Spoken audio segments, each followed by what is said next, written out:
Yeah. All right. Thank you so much for coming online with us today.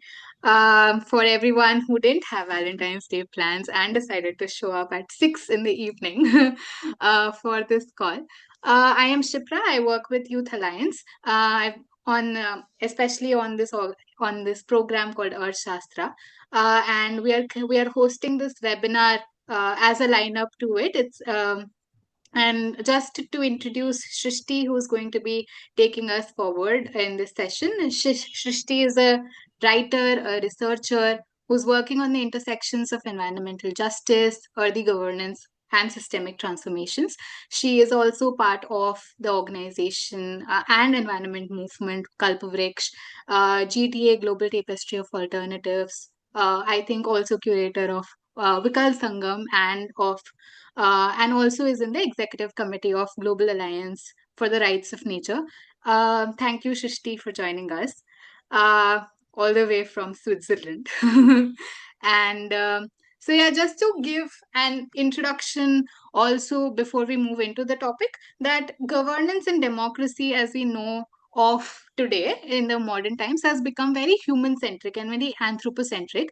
And we've placed ourselves on this pedestal on top of all other species, and have created this separation from each other, from the planet, and from the wider web of life. And obviously there are signs of it that are quite visible to us in terms of the heat, in terms of the refugees, in terms of everything that we are, in terms of loss of biodiversity that we are facing.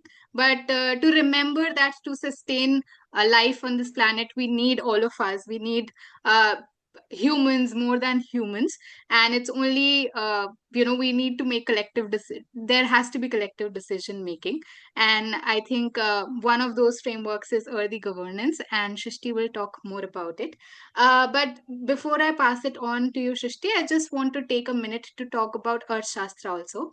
Earth Shastra is the program, it's a 9-day experiential leadership journey that we have been hosting, especially in Kumaon region of Uttarakhand, where we talk about the interconnections of ecology and economy, understanding the big picture, reconnecting with nature, and also trying to attempt a holistic response.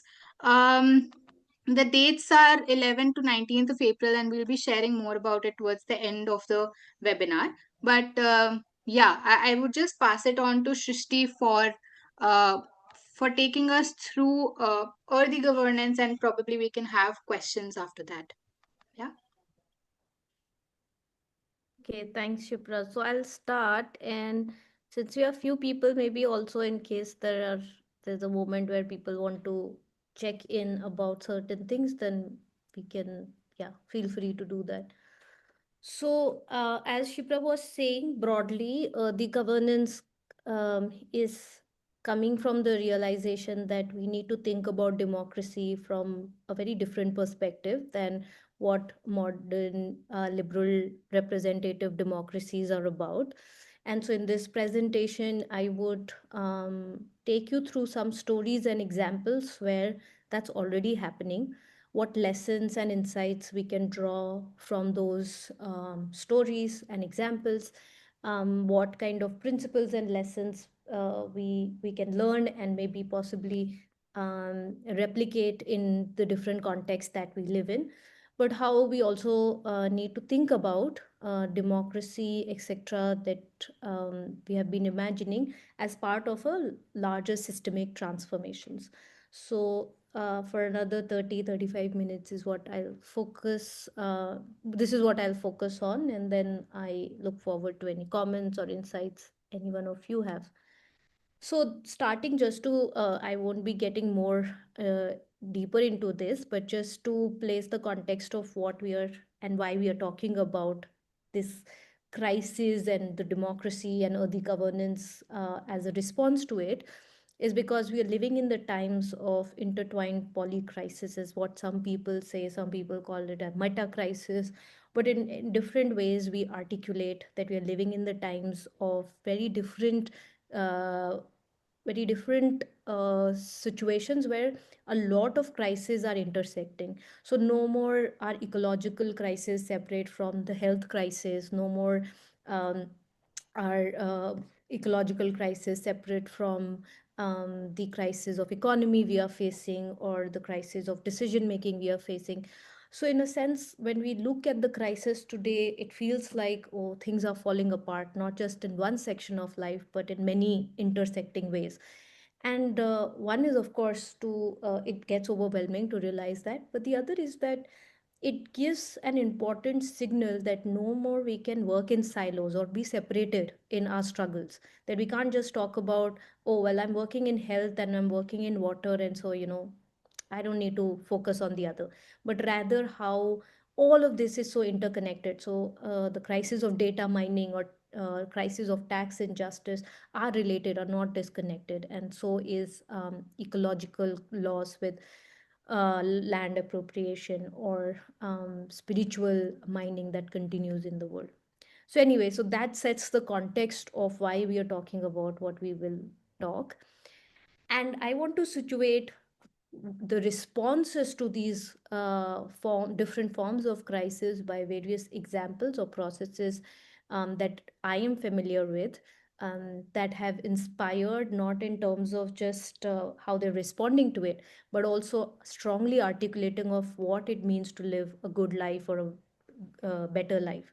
And so this first example is from central India, where the Gond Adivasis inhabit a large territory spreading across Maharashtra, Madhya Pradesh, Chhattisgarh, parts of Orissa as well. This is from Korchi, one of the northern districts in one of the northern regions in Gadchiroli district, where community had been fighting against a mining project for the last 35 years. And when, as a young researcher and activist, I went and asked them why they were doing this protest and why they were fighting, what the fights that they were. Elder Sumaru Kallo, whose name you see on the screen, said to me that yeah, we can go and find jobs maybe in the nearby city of Nagpur, but what will happen to this sacred hill, and the spirits and the beings and the birds and the forest that also reside in sacred hill? So for me, that was an interesting realization, that their struggle was not just about saving their livelihoods and saving their lands, but it was also about becoming the voice of the voiceless in their communities, which were the animals, birds, plants, all the forests that they also co-inhabited. And in that sense, their sense of interspecies responsibility and belonging was quite clear in their struggle. And of course, that enabled them to create different modes of self governance within their community. And they formed a federation of about 90 village assemblies called the Mahagram Sabha in their territory of 90 villages, trying to create systems of self governance, which is not just guided by what do we do with our how do we take decisions about our lives, but importantly about how do we take care of the ecosystems that we inhabit, and how forest, land, and everything becomes part of coexistence in a way that nurtures the humans and the more than human world. And then there are, of course, more details to it, but I'll not get into it. Maybe we can talk about it later when we have open discussion. But for me, this is a powerful example of how we imagine our sense of community itself not being separate from nature, but rather being part of nature. The other one that I want to share is from Ladakh, in a very trans-Himalayan landscape, and one of the very incredible landscapes that I've had the opportunity to visit a number of times. And there I was speaking to young students at a government school, and asking them about rights of rivers, rights of natures, etc. And one young girl sitting behind, very shy, said that the river has a right to sing, to play, and feed. And I wondered, why would this young girl say this? It's poetic, but it is also so powerful. And what you guys also do in Earth Shastra, it's learning from the river. And when you're listening to the river, you would know that the river is singing. only people like us living in the city separate from the river can never hear the river or know that there is a river in our city would find it absolutely, weird, that why would she say that. But for her it is a way of life. And so again, through this example, what I'm trying to stress is that it's about the sense of belongingness, it's about sense of attention, where the rest of nature, a river, a mountain, a forest, is not just an entity that exists, but an entity with a sense of agency, something that's alive, that something is personified in different ways, and so that makes it not just a water flowing from one source to the other, and hence can be captured to make this much amount of megawatt of energy, but rather a river that has its own voice and its own vocation. The other example is from Sikkim, from the territories of the Bhutia tribe, where they have a very beautiful system of what they call as the Zumsa system. The mountain that you see on the screen is their sacred deity, Chuchuwa. And I was very fortunate enough to visit this deity because it was not open for the outsiders. And so they have been protecting this landscape and this what they also has called as a community conserved area, this territory and this region where the Chuchuwa resides, and they have very strict rules about how they have to enter this territory, how no trees have to be cut, and basically a lot of strict rules about protection, conservation, and management of this territory. And also they led a very powerful movement of protection of their river from a very big hydropower project that was supposed to come up on Lachung River, which is where they live. And they led this strong protest, and the quote that you see from one of their elders was that we are responsible of our self governance, and so we can't tunnel our ecosystems, our rivers and mountains, and if we destroy them, we will be destroyed too. So there are two, three very interesting aspects from this example. One is that when they're self-governing, very similar to the first example that I shared from Central India, there's no separation from governing your land ecosystems. There's a continuous learning of the ecosystem and what do you want to govern and how do you want to govern. And the second, which is again very powerful, and the next example that I'll share is in that sense also connected, that this is not necessarily human rules of protection and management of living in this landscape. It's actually something being guided by territories that are inhabited by humans who are maybe lower in hierarchy in some sense, but other beings, other entities. And in that sense, nature is that being that guides those rules and regulations. So Chuchuwa, the deity that you see here, the mountain deity, is in many ways guiding this sense of rules and regulations of what happens in that territory. And that is a very beautiful reminder of uh, moving with the rhythms and moods of the natural world and what really enables this world to be protected.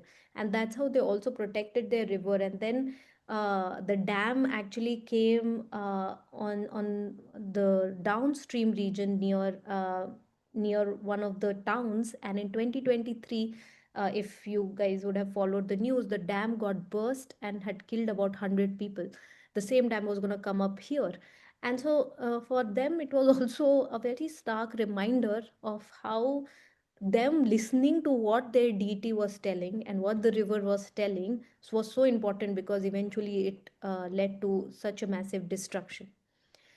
And many of these sacred laws, so to say, that the communities follow, we would say that where will all of this can be recognized in the rule of law or the legal systems that we have in our country.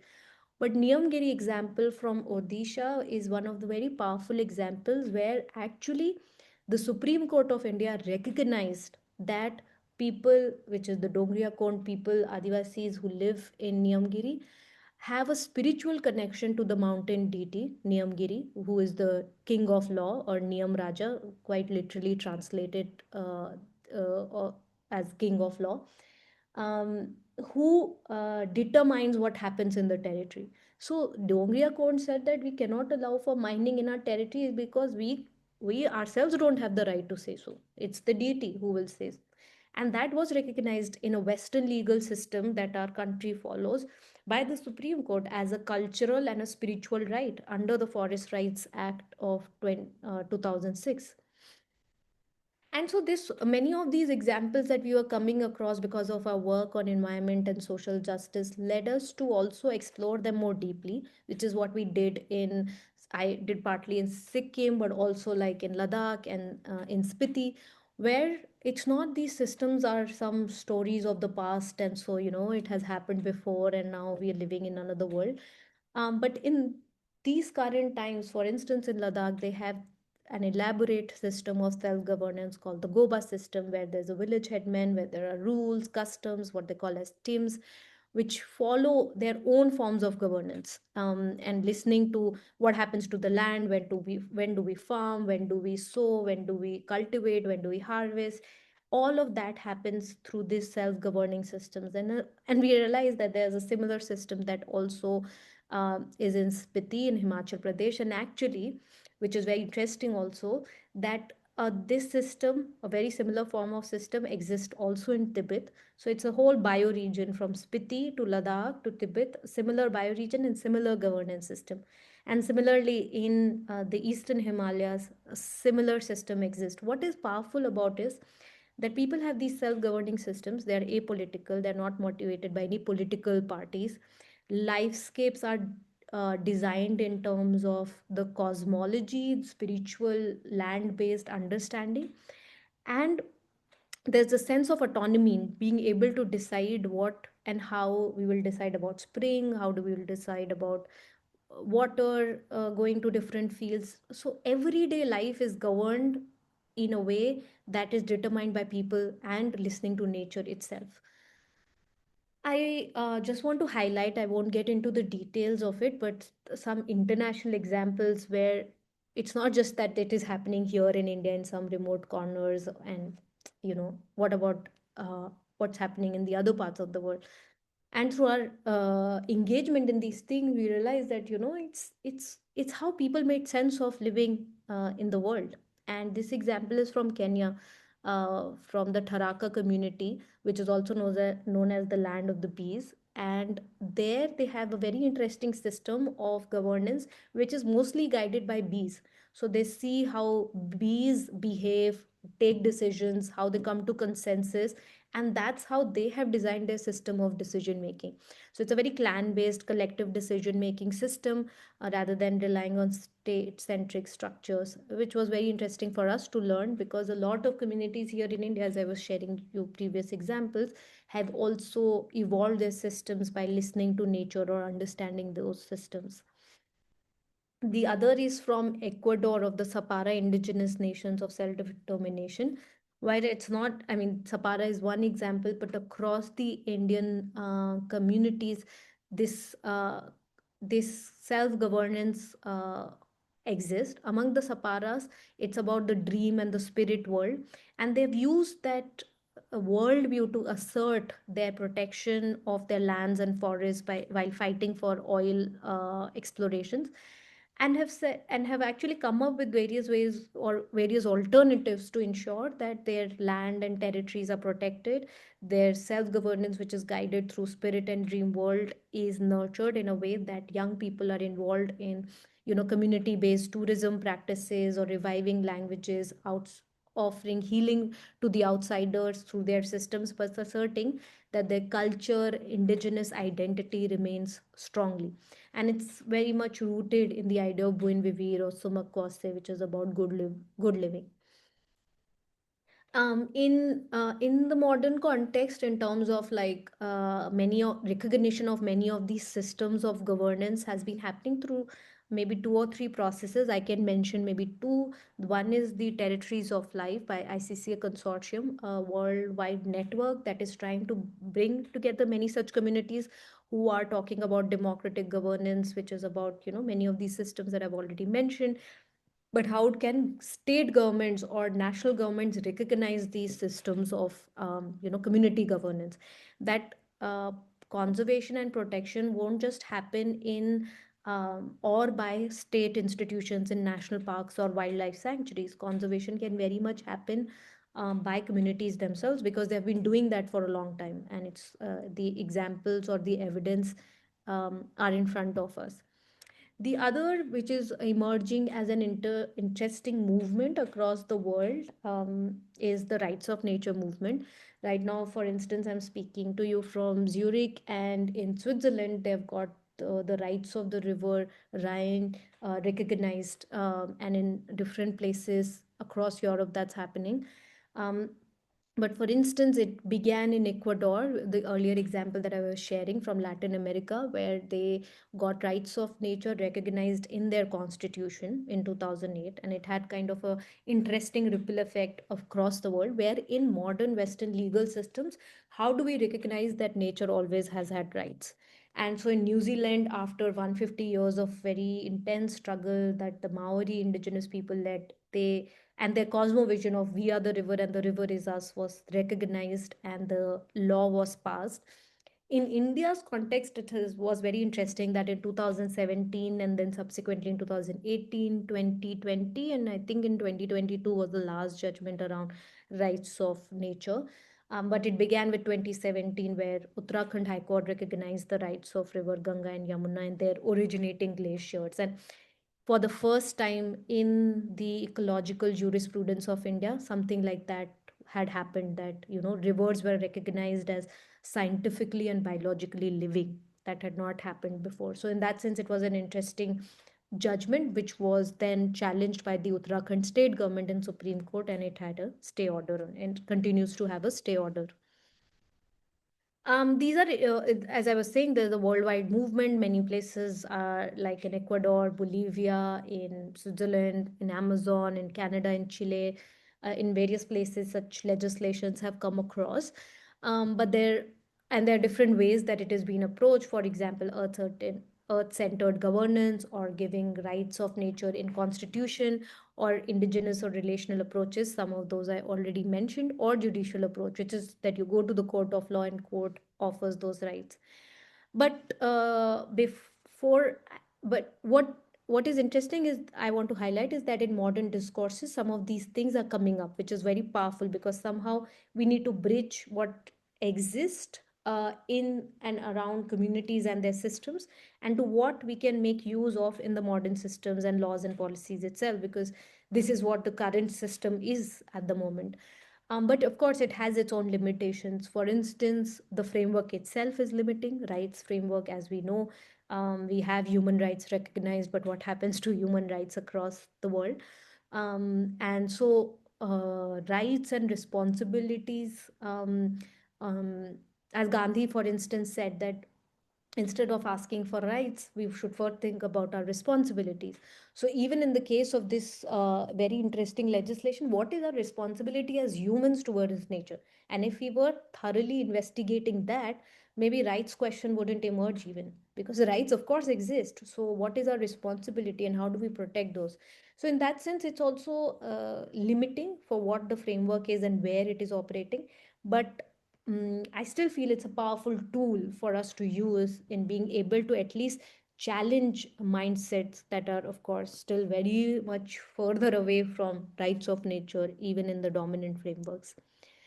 So, what is earthy governance? Very briefly, to say that it asserts a culture of respect for nature, and that respect is also embedded in daily life. It's not something that you do, like, it's not a performance that you go to a river, do an, arti, and then you get out of it and you forget what the river is, right? It's about taking care of the river on daily basis, and it is part of your daily decision making. Oh, well, if I go to the river, is it right that I'm sitting in a cruise that is gonna pollute the river in a significant way? It's about daily practices of protection, and where human life is back in sync with the rhythms and moods of the natural world, rather than so separated that in the city of Pune, for instance, where I live and spend most of my time, has five rivers, and none of our water supply that comes to our houses comes from those five rivers. So there's fundamentally something wrong in the way we humans live, and live in modern context. Um, And so this is an exploration to think about what does it mean to, really talk about earthy governance in a way that our life on everyday basis becomes connected to the ecosystems that we live around.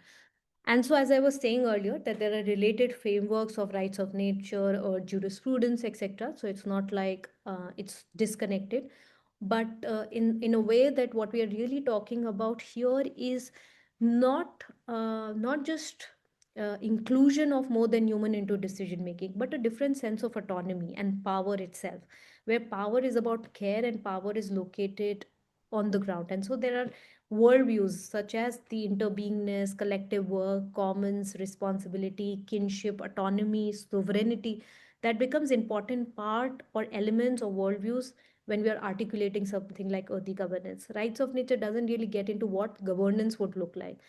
Our earth jurisprudence doesn't really get into what power would look like in such situations. So when we are talking about the governance, it's more getting into the deeper nuances of what democracy and autonomy and sovereignty is in that context. And so, autonomy mostly, even in our most popular struggles, are articulated as autonomy for human beings. But in terms of earthy governance, it's autonomy for all beings, which is embedded in, like we forget that we are embedded in interspecies habitat. So it's one, the realization that we live and share, um, and not just live and share, but we are also dependent on the other species for our own existence. And so this connection becomes a very important part of when we are talking about interspecies justice, etc., but overall the framework of the governance. Just to briefly mention that with an intention of that, we wanted to see and bring peoples and communities who practice already something like this in different parts of the world. And so something around that happened in Australia last year, and before that in South Africa, on radical democracy, autonomy, and self-determination.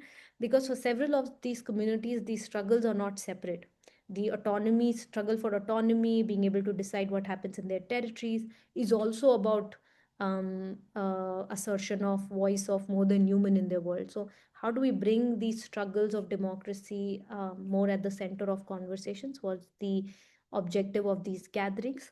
And most importantly, a recognition that there's no one version of democracy, like there's no one version of good life, like there's no one version of how our economies are organized. So there are many, many ways that people associate, live with in the world, and how they relate to the world, and how can we celebrate those differences that exist in ways that are nurturing and rather than not dividing. So to just build in from that perspective also about the whole idea of transformations or systemic alternatives, is that as we see, and I was trying to highlight through my presentation through different examples, is that while I was talking about governance, it was not necessarily just about governance. For example, the idea of, oh sorry, the example of Kochi from central India, it began with the assertion of, protection of their sacred mountain and then self governance, but it soon went into how do we take control over means of production, that their livelihoods become sustainable. Because for them that became a very important question, that we cannot continue to have livelihoods that are destroying our forest, but rather livelihoods that sustain and protect and nurture our forest.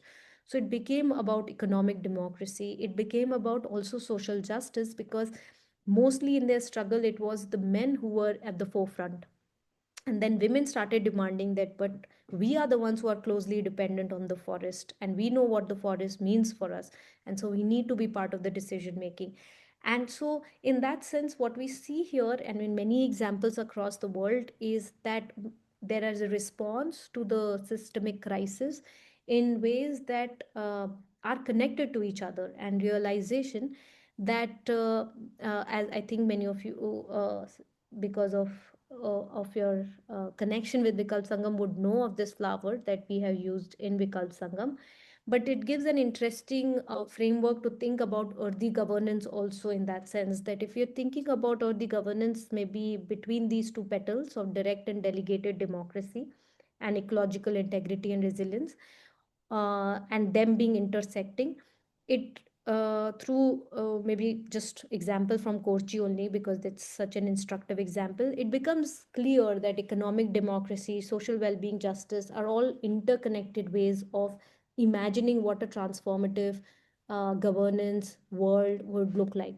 And if you're working in ways of moving forward to more systemic ways of transforming the world, it would be crucial to keep thinking about where and what we might not be aware of. And in many of these examples, that's essentially what the questioning, deliberation, democracy really means. That you sit together in circles, or what, for instance, in Kochi, they've used as abhyas guts. You sit together in circles, deliberate on what really democracy, autonomy means for us, and how does that determine various elements of our life, not just one. You know, not just about how do we protect forests, but also about what does it mean to assert our identity, what does it mean to protect our knowledge commons, collective commons, and what does it mean to then think about even justice within our communities. So in that sense, when we are talking about earthy governance, it is about decisions in the hands of people, thinking beyond nation states, thinking more bioregionally, respecting the ecological and cultural contiguity. For instance, right now, Congress MP Shashi Tharoor has proposed a bill in the parliament which is about reorganization of states so that it can ensure better governance. And several of people from the bioregionalism working group within Vikalp Sangam are articulating that it is not just about reorganization of states for better governance, but we also need to think about how these colonial boundaries in the states resulted into so many conflicts over commons. For example, the famous one between Tamil Nadu and Karnataka about Kaveri waters. And so we need to organize states in ways that can actually respect and celebrate the natural contiguities. So rather than cutting a river, cutting a mountainscape, or separating a bioregion, how do we reorganize states and borders in a way that respects nature? And that would mean, of course, of different sort of economies where people are able to think beyond GDP models. I don't want to get too much into the details, but if we're really talking about earthy governance, it can't continue in an extractive economies. It has to be a different imagination of economy itself. And so we need to talk about various decolonial approaches, commons, and other ways of dwelling, and which is not something as an abstract idea, but from various examples that I've already shared, it it exists in practice and ways of being. So it's really moving away from that pyramid to a circle where humans are just part of a larger commonality of spirit rather than being at the top of the pyramid. And although I've kind of mentioned it, but just to assert, so earthy governance helps the flower of transformation to bloom by helping us ask question that does it lead to better conservation of nature, or is it based on diverse cultures and knowledge system? Does it reduce the inequalities and discriminations, or it perpetuates maybe internal injustices? Does it empower the marginalized, and does it actually ensures that more than human have the voice in the decision making? So some of these questions which emerges from the perspective of flower of transformation help look at the governance in itself in a different light, but also informing the systemic transformations to happen in a much more grounded and interconnected way. So as I was saying, that this would mean that we think about organizing of our state borders in a different way, of our international borders in different way. In these moments, it seems like total mumbo jumbo and complete unrealizable dream. But to think of it, it is not too far that we had these bioregions. For instance, this report that some of the colleagues did of uncovering pre-district bioregions of India, until the colonial period, I mean, it still continues. For instance, the division of Kumaon and Garhwal, they found that the division between the two regions is very ecological and cultural. And that has always been the reality of how Marwar was there, or how Western Ghats have been there. So, how do we revive something that was so essentially part of ecological and cultural uniqueness, and yet made connections possible? So, although at this moment it seems so unrealizable, but it's not too far in memory to see that these bioregions were the way people imagined different territories within India, and of course beyond as well. So, a bioregional is one such intersectional approach, as I was sharing through the flower of transformation. But there are so many other ways to think about this. And I'll now end. I'm moving towards, this is one of the last slides. One provocative elements to question, just for us to think about it, is that does agency, or as in what agency does nature have, and does that play a role in how we imagine governance itself? And that's an open question. I don't necessarily have an answer to that, but I just wanted to pose it here because it always helps us think about these things in much more maybe broader ways. That, for instance, the one dam break that I was discussing with you earlier from Sikkim, the question that a lot of people, activists who were there, I met, asked was that for them it was many times a moment of wonder that did the Tista River intentionally try to free itself from that dam, and so the dam had burst. Or elephants going on rampage when migratory routes are disrupted. Is it anger, intention, sending a message, or is it something else? But for me, the question is that do we need to assign an intention to for having an ethic of mutual respect or interdependence, or maybe not? You know, because especially in like our modern context, maybe for us it is much more difficult to attach that intention. But as I was saying earlier, that a lot of important elements that I highlighted from different examples, one key thing was the sense of responsibilities that as humans all of these communities hold in terms of protecting nature. And it is based on certain beautiful worldviews of, you know, interbeingness, kinship, radical solidarity, attention, intuitive intelligence of how to be in a landscape, how to take care of land, seascapes, mountainscape. So it's more about responsibility than rights. And to achieve that, to know that responsibility is about collective well-being. So I think it's about rethinking the whole sense of not just democracy governance, but overall good life and well-being itself. um, and so it's for us, people who are interested in these questions, I guess, is to ask what is our own sense of place, rootedness, where our attention in these very attention deficit life rooted at. Do we know what birds are around us, what animals, what trees are around us, where does our water come from, where does our food come from? And only then we can develop a sense of empathy and responsibility, which is not just about our needs and our wants, but rather which is about a collective, right? And so then also we can stand up for peoples and communities who might be threatened, impacted by many of these extractive projects that disrupts their lives and separate them from the immediate ecosystems that they belong to. And in that way, storytelling has always been a very powerful way of decolonizing ourselves. And a dominant story that has been told to all of us is that there is a certain way to live life, which is the way to achieve success, which is the way to define success, and which is a way to feel good or happy in your life. Which is certain stages of progress that all humans have to pass through to be able to be called developed. And in many of these examples, that dominant story is continuously challenged. For instance, in Kochi, when they say that we don't want mining, we don't want your jobs, because we are happy with where we are living, because we are able to protect the beings who live in that forest, and we are also able to protect ourselves through that. Or in the Sikkim example, where they say that our lives just don't exist if our rivers and waters and mountains are tunneled. So, in that sense, all of these stories also need to be retold, so that we can celebrate that there's so many ways of being in this world, not just one way where we have to keep progressing to be respected and valued, but rather how our sense of well-being, and our sense of good life can be connected by protecting what's around us. And that's also a way of being. So it's really celebrating that pluriversal thinking, and doing and dreaming in the world.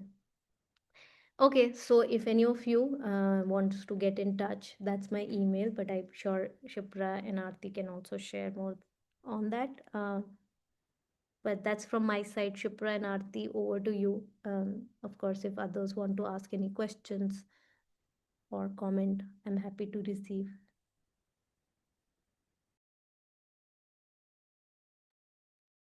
Thank you so much, Shrishti. I think it was very powerful for me to at least listen to all of the stories that you shared. And yes, opening up the floor for any questions. But I think, like you shared, that these stories have to be retold.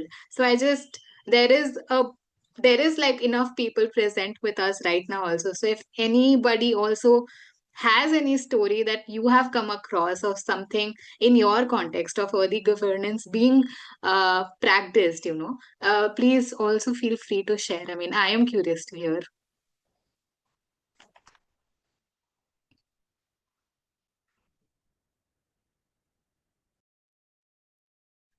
I'm happy to share one. I am Shri. I'm from Goa.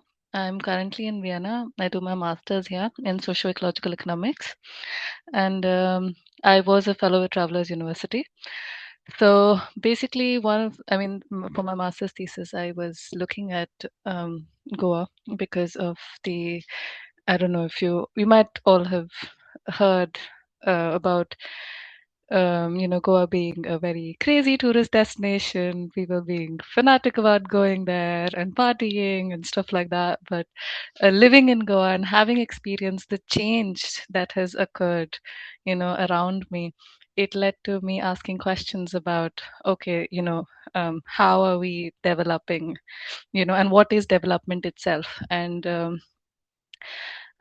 for my master's thesis, then I worked with this one community um, who they're a fishing community, and they're basically in um, basically what the government and the state and the private industry, like the nexus of the state industry, what they're trying to do is they're trying to build a marina, like a docking station for boats, for yachts, for basically luxury boats, right? And they're planning to do that at the coast of the Zuari River. So the Zuari River is our longest river, and along the Zuari River lives a lot of fishing communities, and these fishing communities are traditional fishers. So they're also practicing sustainable fishing and as against the modern mechanized ways of fishing, which is very, very harmful for not just biodiversity, but also just not just for fish populations, but also the larger river ecosystem, right? And also for these communities that are dependent on fishing for a livelihood.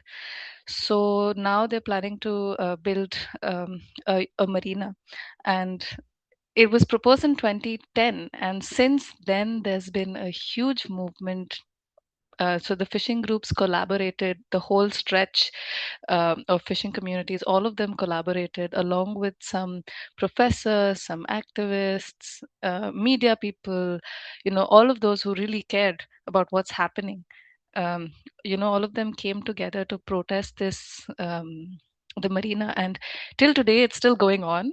It's been 15 years now, and it's still going on. The matter's also in court, but one of the beautiful takeaways I think that comes from this story is, like Shrishti mentioned, for them, for the people who live uh, in a very intertwined way with the rest of nature, it's not a question about um, it's not like an opportunity cost. Like in economics, that's what we see. We see, oh, okay, like, is this worth is this thing worth sacrificing for our development goals? It's not, nature is not an option to be sacrificed. It is something that we very much need in order to kind of develop as humans, because our lives and the way we live and everything is very much dependent on nature, right? no matter what the dominant story of growth tells you. So the people, what I mean, one of the women that I interviewed, she was like, this is the land that I was born in, and this is the land in which I will die, and I'm not going to let these people take my land away. And one of the uh, uh, the government, what they responded to the protest, how they responded to the protest was, oh, but we're not displacing you, we're just, they're planning to reclaim the river, like how Mumbai is, it's basically made on reclaimed land. So they were planning to reclaim huge parts of the river and make it, so they were like, we're not technically dispossessing you, you're still going to be there. But the communities were very much against the idea of that, the reclamation itself, because that would affect the natural formation of the river, of the ecosystem, you know and the species that were found over there. And the fishers, they could notice that, anytime there's any development, the fishes start moving away, they get scared, they don't come near the coast anymore. And there are also very endangered species found in those areas, and they're going to go extinct if we do this. And further, stuff like, uh, if you I mean, you might tell us that we're not technically dispossessing you, but it is practically dispossession, because once you bring in this thing, then there will be further things that you want to do. You will take us out, you will make a hotel, you'll do whatever you want to do, right? So for us, I mean, our lives don't matter to you, our livelihoods don't matter to you, and we don't want to be absorbed into the hotel industry. We don't want to work as, workers, cleaners, anything. We are independent, we are fisher people, we are independent, we have our own source of income, and we take pride in it. We don't want to work for the industry. So yeah, I think this was something that came through for me. Thank you for listening. I'm sorry I took so long. Hi, this is uh, Rajendra Jadhav from Samarthya. Thank you, Shrishtee, for your deeply resonant presentation. At present, at Samarthya, we work with denotified nomadic tribes who have been excluded from formal governance and ecological decision making. Your framing of earthy governance and pluriversal thinking speaks directly to the realities we witness and we live also. So there are certain reflection and some queries that arise from my mind. So now our communities often face displacement not just from the land but from identity itself. How might earthy governance help these DNTs, denotified nomadic tribes, reclaim their territorial belonging, not just legally but spiritually and culturally also? Again, this pluriversal justice. What I'm saying is that if you see uh, legal frameworks in our context, caste and colonial histories intersect with ecological marginalization. How do we ensure that justice includes cultural dignity and ecological stewardship? If you see about the policy integration also, many tribal governance systems, in fact, you shared some of the examples also, and in Gadchiroli, near our district only, they have given a very good example of how they hold their decision making and all. Like the Panchil or local assemblies exist but are unrecognized. What pathways do you see for integrating these into the state system without diluting their essence, their very original this thing? And lastly, youth storytelling. Why I joined and what made me to attend this one. So we are working with young people to retell their stories of governance and ecological connection. How can storytelling become a tool for resistance and reimagination in these moments? So that's all. Thank you for, again for reminding us that there are ways of being, and honoring them itself is a governance. Thank you. Thank you, Rajendra ji, for your comments and question also. Shipra, should I go ahead? Um, so, two, three things. I'll start with maybe the last point, which is youth and storytelling. So as I was saying, I think it is very important to do storytelling, and one of the important examples again is from Kochi only, where they during their annual yatras, and maybe that happens in your region also, where they go to this forest and this mountain which they consider sacred. And there is a moment where the stories of their elders, Adivasi elders and others who have been involved in various struggles during the times of the British, but also subsequently, their stories are being told, because those stories don't exist in any education system. They are completely forgotten. So one idea is to revive the memory of of their elders, and acquainting young people through their stories. And it has become a very important way to instill some form of pride in their communities, which has been increasingly lost because of the outside pressures, that being an Adivasi is not something to be celebrated, but something to be ashamed of. And so many of these stories are being a way to challenge that mindset from outside. So, in that sense, storytelling is a very, very powerful tool which communities have always used, but also innovating in different ways in these moments. About justice, of also how many of their systems could find space in being recognized by the state institutions themselves. I guess I have two reflections. One is that it is increasingly becoming difficult to get that sense of recognition from the state for people's own systems of governance.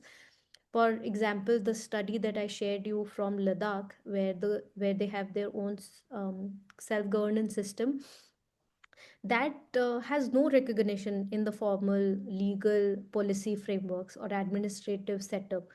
They do consult, and the administration is aware that this local system exists, but there's no process of enabling that system to be recognized within any legal framework or local policies. And one big failure of that is lack of awareness even among the administration about existence of these systems. As if you, I'm sure through your work you would be interacting with a lot of bureaucrats, district collectors who are who officially would maybe in many ways dismiss many of these systems of governance. At least I have encountered, for instance, in Spiti and other places, where they said that this system of governance doesn't offer anything because it is has to be the panchayat, which is the official system. So in ways we have also failed to integrate local systems of governance into the decentralized governance in India, which was promised early on. And so it needs a more robust framing, but I don't know if in the current political context that's even possible to do. But in the provisions, especially for the regions such as where you must be working with Adivasis and others, provisions of PESA and Forest Rights Act do offer recognition of people's customary ways of decision making, but then they're also significantly diluted. But at least in those regions, some possibilities do exist. And then I guess the other important element, which is also related to the first question, is that somehow we need to create systems where people and communities can speak to each other about these systems as well, which has not happened enough in the context of India, but also across the world. People are not aware that many of these systems exist. People, as in communities themselves. People in Ladakh wouldn't be aware that people in Kerala also have similar systems of self governance, and similarly in other contexts. And so it has become increasingly important, at least within the civil societies and others, to ensure that at least communities are learning from each other about these systems. And in sense that they're able to offer support, recognition, and solidarity to each other. So if the state doesn't recognizes those systems, at least people, communities themselves can recognize. Mutual recognition is also a very powerful tool of asserting the self governance. So in some sense, of course, that might not be enough, but I and of course people in the networks feel that it is still an important process of mutual recognition that can ensure that communities are strengthened through each other, rather than just by looking up to the state to get that recognition. And so in that sense, territoriality, spirituality can be claimed in much stronger ways. So yeah, but I think in the current context, we are very limited in terms of being able to do that. Um, but we have past precedences such as the Niyamgiri example, um, as one where it could happen. But I know that there are limitations also because of judicial pronouncements and other such things.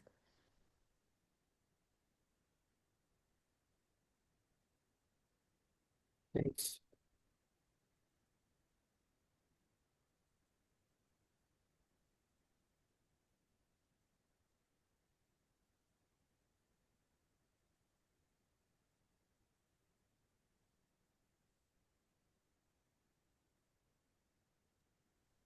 Thanks for sharing, Shrishti. Do we have any more questions? I do. Shristi, first of all, thank you for giving this nuanced uh, light to earthy governance and what you shared. It was quite interesting to hear the examples. And as a person, my question is about a young person who's living or who has lived most of their life in an urban city with a lot of disconnection to self and the rest of nature.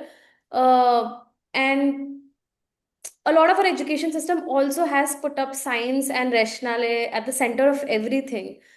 What does this communities have done, like be it Ladakh or be it Adivasi, to make sure that young people are also making sense of the idea of deity, or there's a spiritual connection that way? Like, what are they doing it, how are they doing it right? Like, what are those ingredients that they are using to bring all of that connection for even the next generation to relate to? Yeah. Yeah, that's a very good question, Arti. I must say that there, at least in my encounters with many of these, and I'm sure you guys would have also heard that, in many of these communities, there is a real struggle of disconnection among young people from even their own traditions and practices.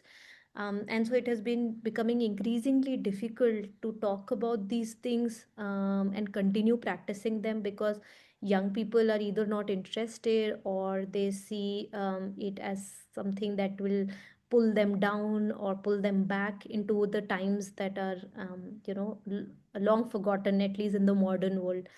And so it is very, very difficult for communities to sustain these worldviews and practices in on everyday basis, especially of the disconnection.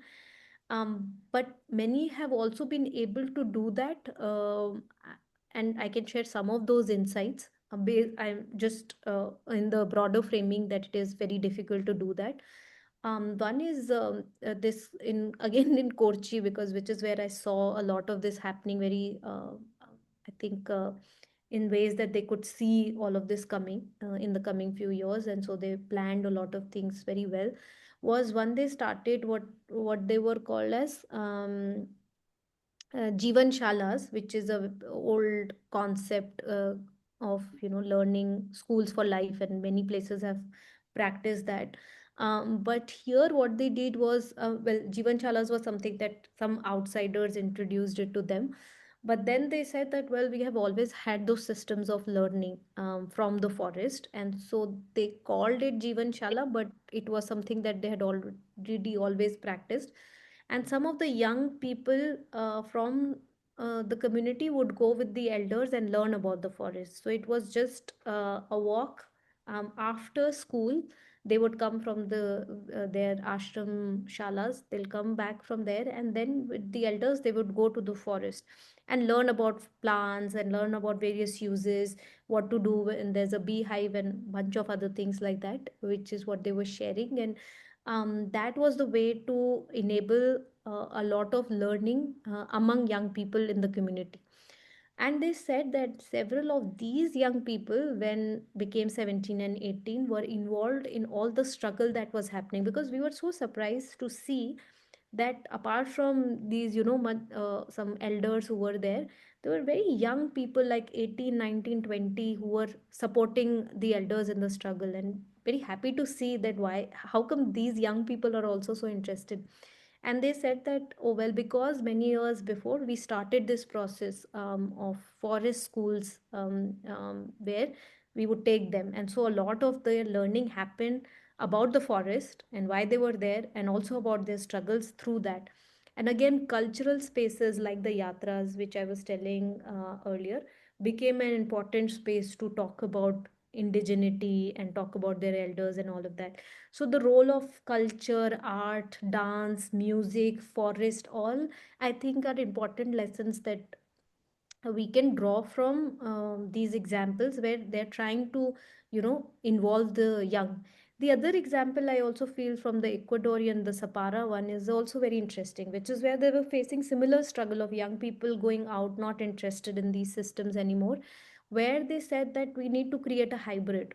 So we can't completely be relying on our old ways, and the hybrid was that let's welcome some outside tourist to whom we show our culture, to whom we show our forest, birds, species that are found here, and we involve our young people in being able to access those tourists, create a more, a more real experience of what it is to live in these landscapes rather than any consumptive experience that a lot of modern tourism does, but create a different form of tourism which is also being experimented in different parts of India also, where young people lead that, where you experience local cultures, local ways of healing and doing, and young people become the center of enabling that.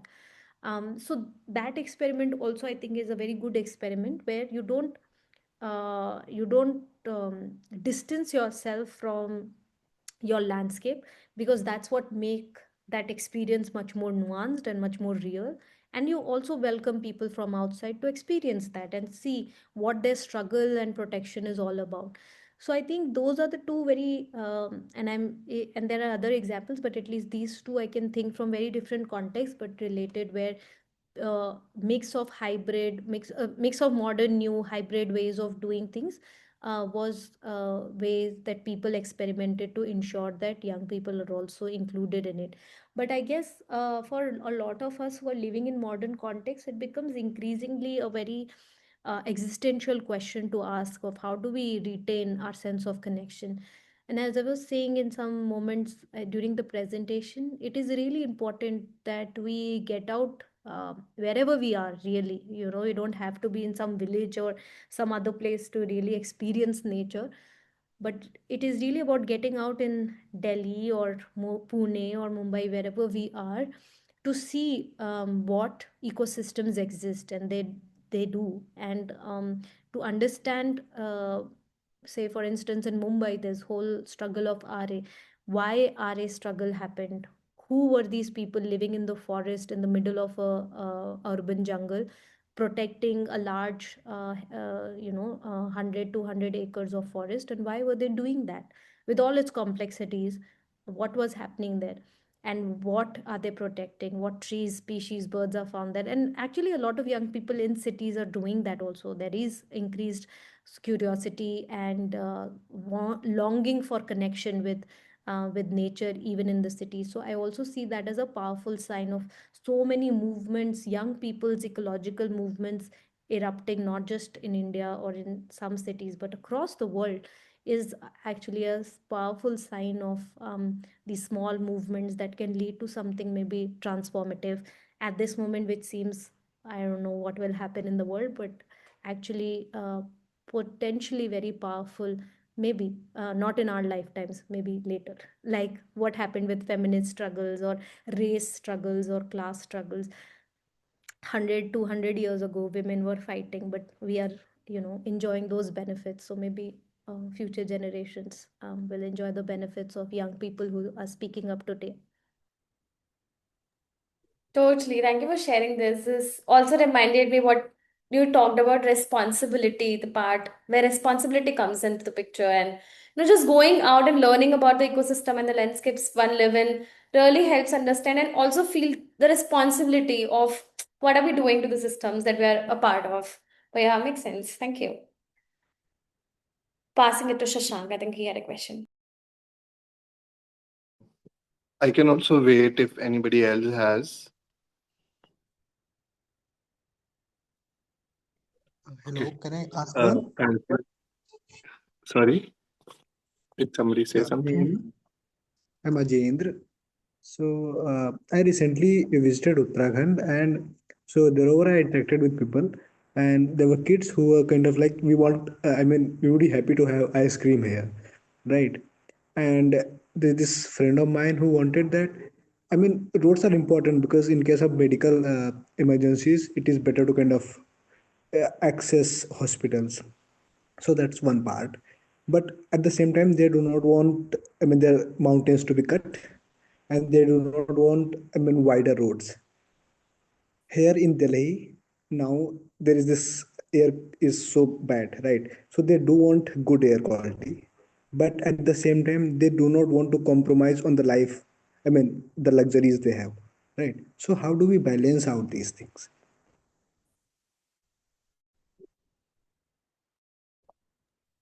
Yeah, I guess I, it's a question for all of us. How do we balance out our lives in ways that are that fulfill our needs but don't destroy the environments that we live in?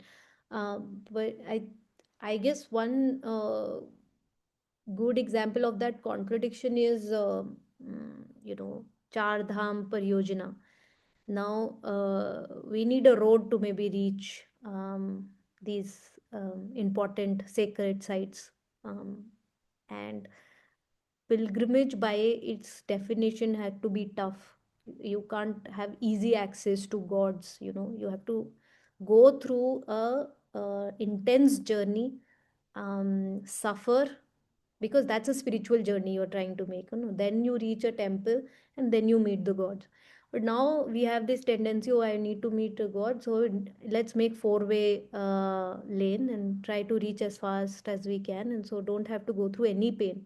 So I guess that's the contradiction that all of us are living in. So in a sense that we need a road to reach somewhere, but do we need four-lane highway? No, we don't need it. It kills the purpose of needing it, right? I don't know how to reduce that contradiction. I mean, all of us need to think about it systematically in laws and policies, individually for our lives. Individually, or even for our lives, if we are able to think about it, our systems are not designed, our governance and institutions are not designed in a way, our bureaucracy, policies are not designed in a way to think in that direction. Because a four-way highway is going to ensure higher GDP growth, more profits, more construction, better income for certain people. One road to one place or the other to ensure an ambulance goes is a utility. It's an important need, but doesn't ensure higher growth and GDP. So our sense of what we need in terms of our economic policies, etc., are guided towards more and more, not less and less. And this more and more has now brought us to the point that you were saying about pollution in Delhi, which is not now even conducive for more and more growth. Because how will you, this economist Geeta Gopinath said in World Economic Forum, that pollution itself is not conducive for capitalism. So how do you continue it, right? So in that sense, we are not living in contradiction or the fall of all the myths that have been told to us. And I think it will unfold, and it's slowly and very ruthlessly unfolding itself. But current institutions are not acknowledging, because it's focusing right now at making profits. It doesn't see that we won't be able to make profits maybe even 30 or 20 years down the line. I think maybe less also, but anyway, at least that much also they're not seeing. So yeah, we are living in that contradiction. I don't necessarily have the answer of how do we eliminate that contradiction, if the government and policies are anyway going in that direction.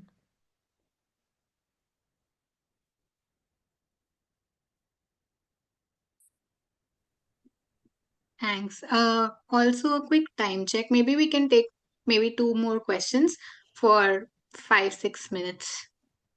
Shank, you can ask yours. Yes, thank you. Thanks so much, Shrishtee.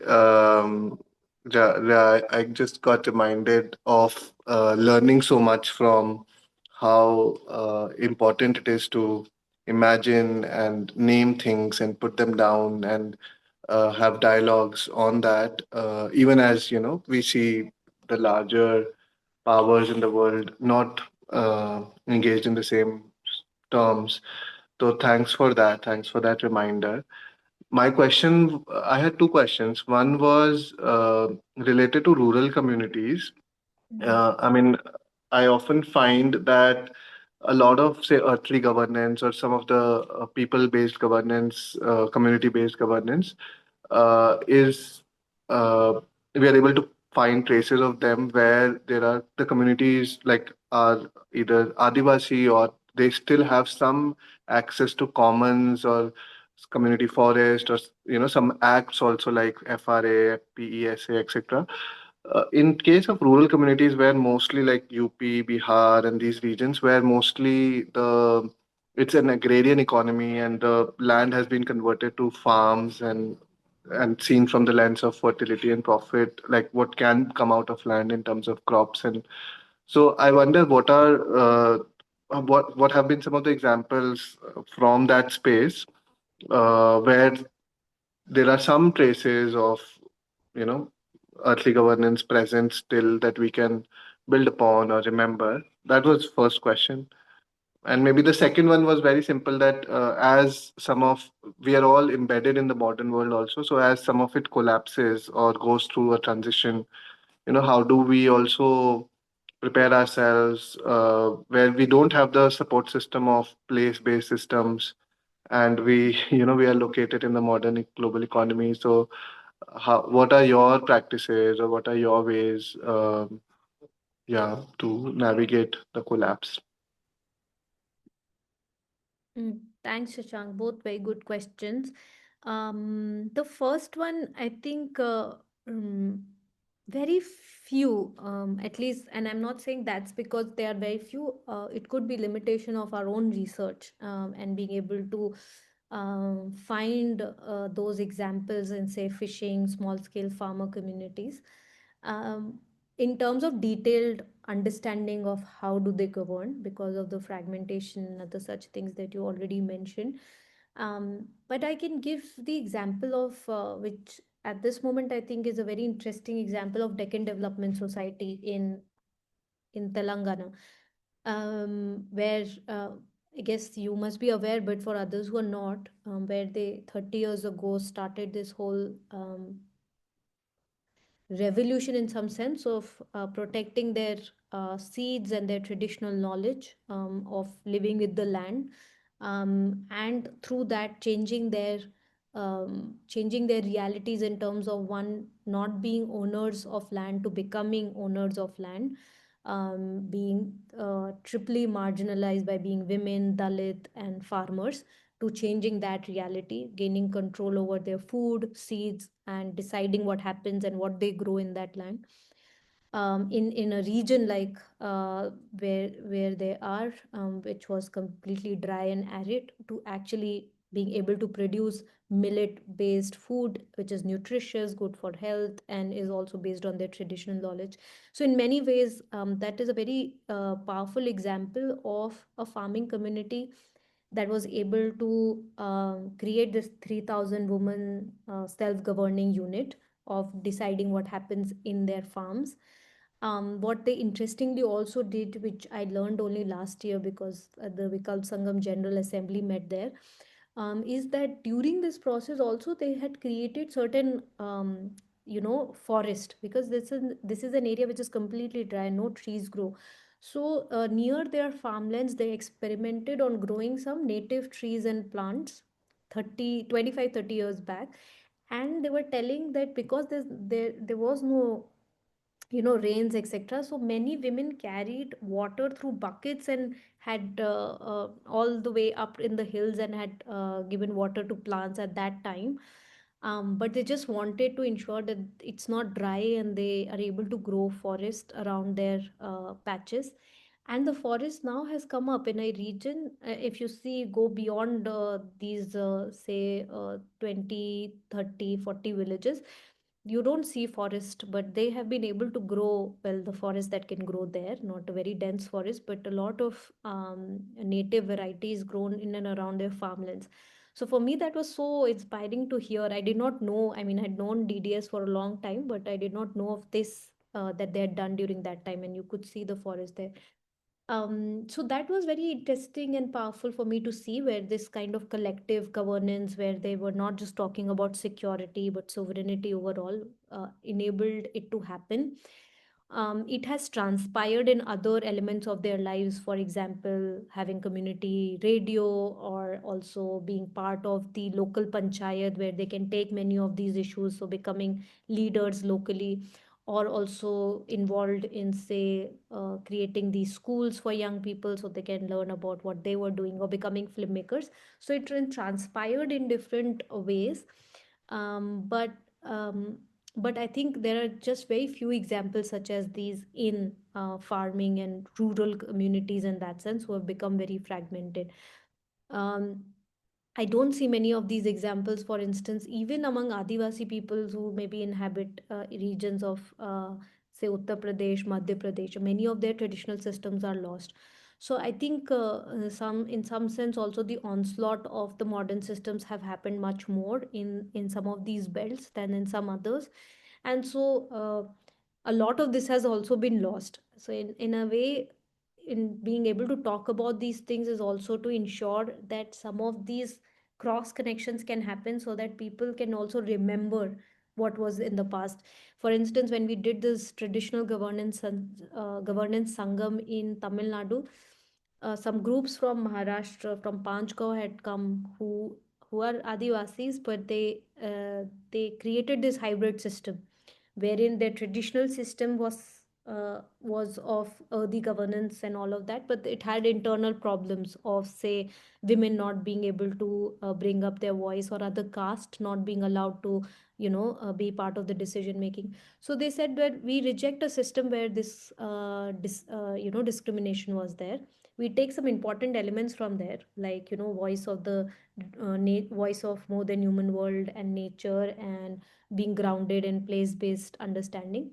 We take all of that, but we now create a more robust system which is able to look at these inequalities and injustices as well.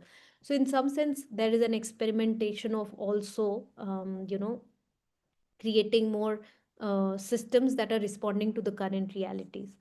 But again, I don't see those um, too many spread in, say, uh, in in in parts of like UP, MP, or others. But it could also be that I have not come across it. So maybe there are there and we don't know, but much fewer than, say, among the forest-based or other communities.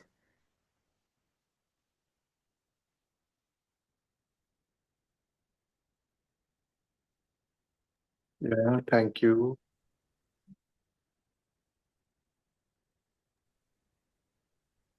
Thanks, Shrishtee.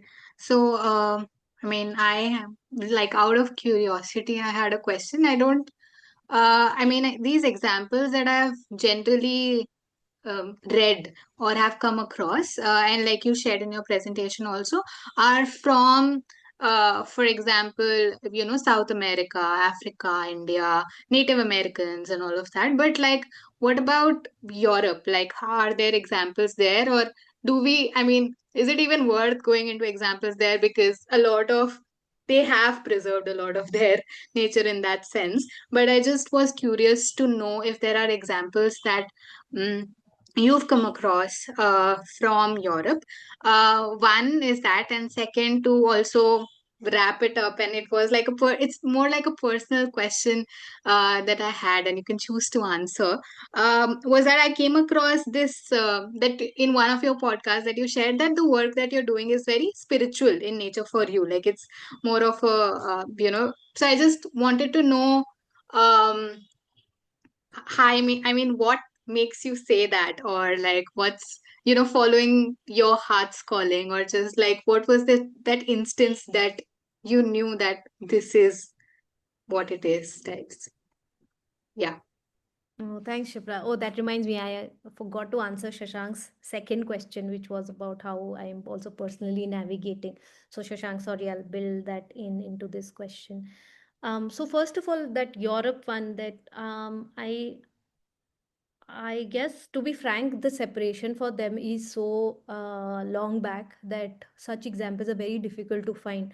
And often, when I'm making presentations for European audience, they ask me this question like, "What can we do in our context? Because we don't have indigenous peoples, we don't have this, and we don't have that."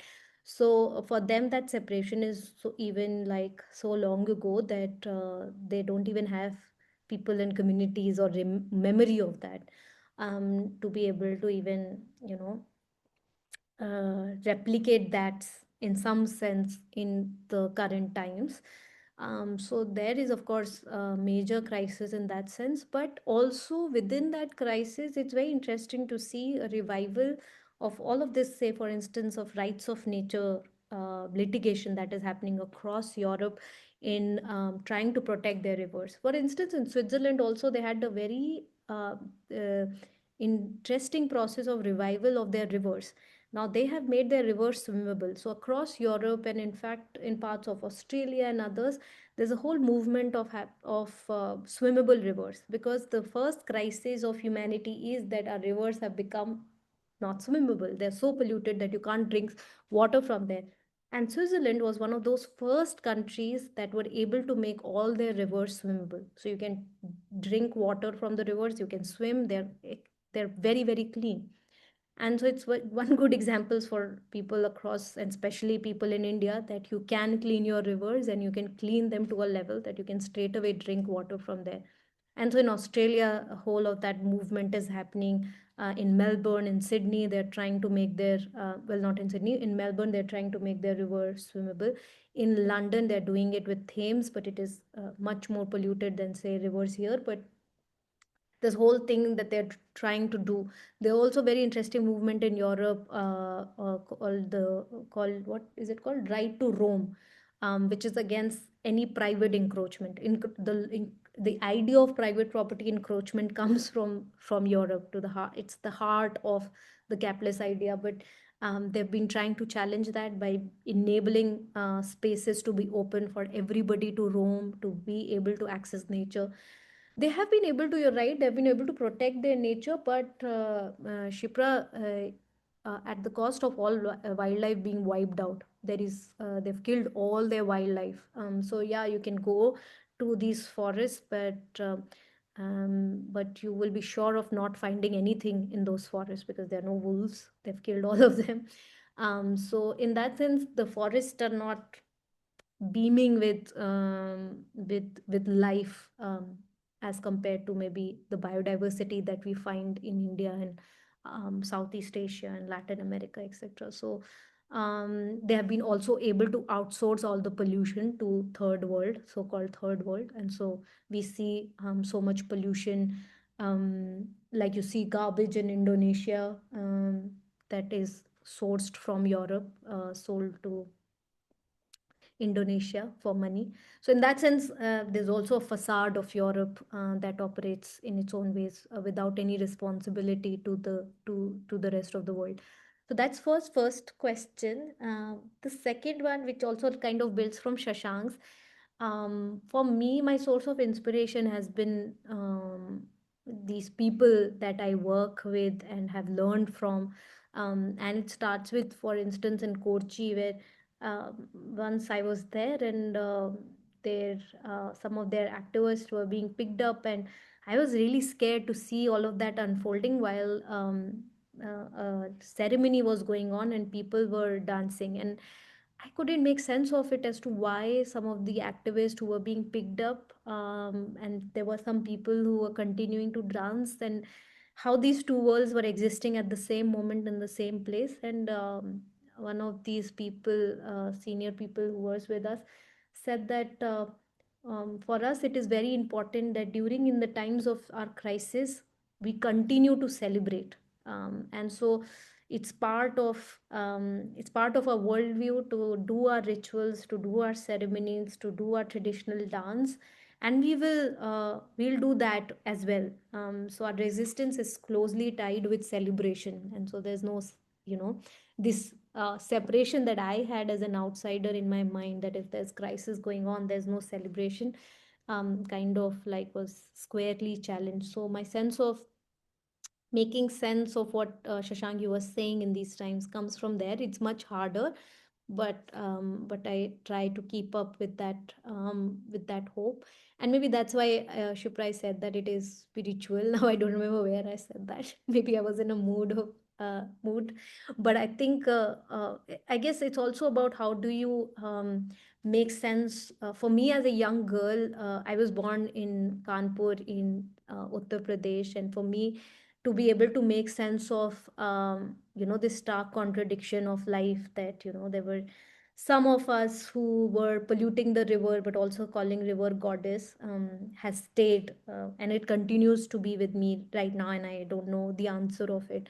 So for me it's a spiritual question as well, as to why as humans we continue to do so. It could be a river, but it's a contradiction of our lives, right? That we continue to pollute, desecrate our earth in every conceivable way, while we are so much dependent on, I mean, our existence is about it. So for me, it's a spiritual quest in that sense also. So I guess that's why I might have said it.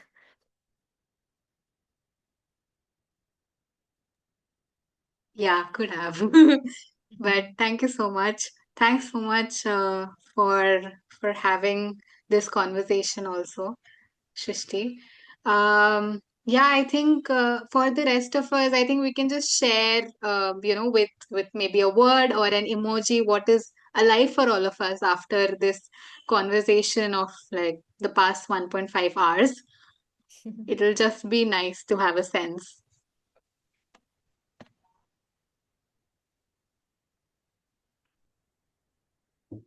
I think definitely celebration is alive for me.